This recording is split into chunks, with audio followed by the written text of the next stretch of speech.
நடுவுல வேற ஒரு பொருளாதார மகான் கேட்குறாரு, கடன் வாங்கினா உங்களுக்கு என்ன பிரச்சனை, உங்களுக்கு என்ன அக்கறை, யாருக்கும் இல்லாத அக்கறை அப்படின்னு. எது குறையணும்? அது கடன் சுமை அதுக்கு உங்களுக்கு என்ன இருக்கு? அரசாங்கத்துக்கும் உங்களுக்கு என்ன சம்பந்தம் இருக்கு? ஓகே, மெட்ரோல ரயில் விடுறாங்க, பிடிசிக்கு பஸ் வாங்குவாங்க, அது மாதிரி இது என்னென்னமோ பண்ணிட்டு இருப்பாங்க. அதுக்கும் உங்களுக்கு சம்பந்தம் கிடையாது.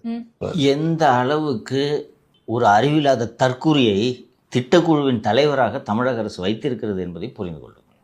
ஒரு அரசுனா கடன் வாங்க தான் செய்யும். உனக்கு என்னன்னு கேட்குறாரு அந்த ஆங்கரை பார்த்து. சரி, எப்படிப்பா கட்டுவீங்க? அரசு தான் கடன் வாங்குது, எப்படி திருப்பி கட்டுவீங்க சொல்லு, நீ சொல்லுப்பா. நீ ஒரு பொருளாதார அறிஞர்லாம் கிடையாது, சொல்லு. ஒரு அரசாங்கம் 10,000 கோடி கடன் வாங்குது உலக வங்கியில், எப்படி திருப்பி கட்டும்? மின் திருப்பி கட்டணுமா வேணாமா? கட்டணும் சார், கட்டணும். ஏன்னா ஒரு தனிநபர் எப்படியோ அப்படித்தான் அரசும். ஸோ நீங்களும் வங்கியில் தானே வாங்குறீங்க கடன், உலக வங்கியில் வாங்குறீங்க, வேறு எங்கேயாவது வாங்குறீங்க, கடன் வாங்குறீங்க. அந்த கடன் திருப்பி கட்டணுமா வேணாமா? கட்டணும் சார். கட்டணும். எப்படி கட்டுவீங்க?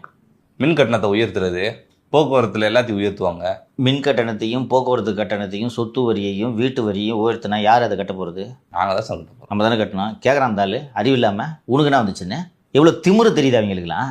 இந்த பொண்ணு கேட்குது, உனக்கு என்னம்மா, உங்கள் அப்பா கடன் வாங்கினாலே நீ பொறுப்பு இல்லையா, நீ கடன் வாங்கினா தான் நீ பதில் சொல்லணும். அரசு அது பாட்டுக்கு வாங்கிட்டு போகுது, உனக்கு என்ன வந்துச்சு? எவனாவது பேசுவானடா அப்படி?